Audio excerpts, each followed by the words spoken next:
मंदिर की कहानी कुछ इस प्रकार है कि पिलवा के पेड़ के नीचे यह हनुमान जी पाए गए थे।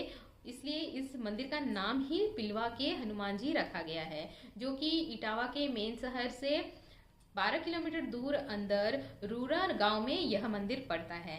तो इस मंदिर की बहुत सारी खास बातें जो हैं वो मैं आपको बताती हूँ, जिन्हें सुनकर आप बिल्कुल आश्चर्यचकित हो जाएंगे। इस मंदिर की कुछ खास विशेषताएं हैं, जैसे कि हनुमान जी लेटी हुई अवस्था में हैं और उनका मुंह इस तरह खुला हुआ है। चाहे आप उसमें कितने भी लड्डू डाल दें, वो आपके लड्डू समाप्त हो जाएंगे लेकिन हनुमान जी का पेट नहीं भरेगा। और आप देखोगे ना तो आप आश्चर्य हो जाओगे, क्योंकि पहली बात तो ये है कि यह दक्षिण मुखी हनुमान जी हैं। और कहा जाता है पंडितों के द्वारा कि ऐसा प्रतीत होता है कि हनुमान जी श्वास ले रहे हैं, क्योंकि उनके मुख से बुलबुले हमेशा उठते रहते हैं, जिससे कि ये कहा जाता है कि हनुमान जी सदैव सांस लेते रहते हैं। इसके अलावा भी और बहुत सारी यहाँ पे रोचक बातें हैं, जैसे कि पंडितों का कहना है कि जब पूरा माहौल शांत हो जाता है रात के समय में, तो पूरे मंदिर में एक ध्वनि गूंजती है, जैसे राम राम राम राम।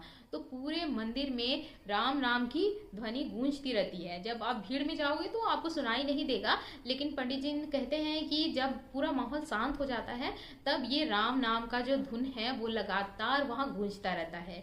इसके गवाह पास के गांव वाले हैं, उन्होंने ये सुना है। जब प्रतापनगर के राजा चंद्र तेज प्रताप के स्वप्न में हनुमान जी ने उन्हें दर्शन दिए थे। स्वप्न में हनुमान जी ने उनसे कहा था कि मैं पिलवा के पेड़ के नीचे हूँ, मुझे वहां से निकाल कर मेरा एक भव्य मंदिर बनाया जाए और मुझे वहां स्थापित किया जाए।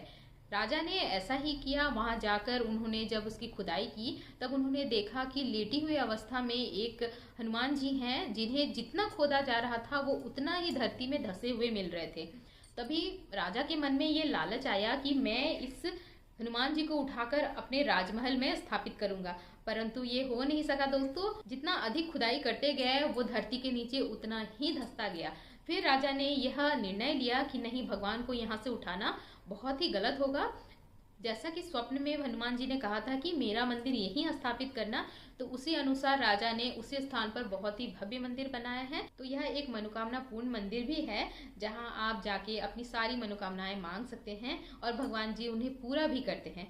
यहाँ पर हनुमान जी लड्डू और दूध ग्रहण करते हैं, जो लोग दूर दूर से गांव से लेकर आते हैं और भगवान जी पर चढ़ाते हैं। तो आप जब वहाँ जाएंगे ना तो सामने में ही आपको जितने भी प्रसाद की चीजें होती हैं वो सारी मिल जाएंगी। मंगलवार और शनिवार को यहाँ पे बहुत अधिक भीड़ रहती है और आज है मंगलवार। तो चलिए आज चलते हैं पिलवा के हनुमान जी के दर्शन करने के लिए और मांगी गई आपकी सभी मनोकामनाएं पूर्ण होती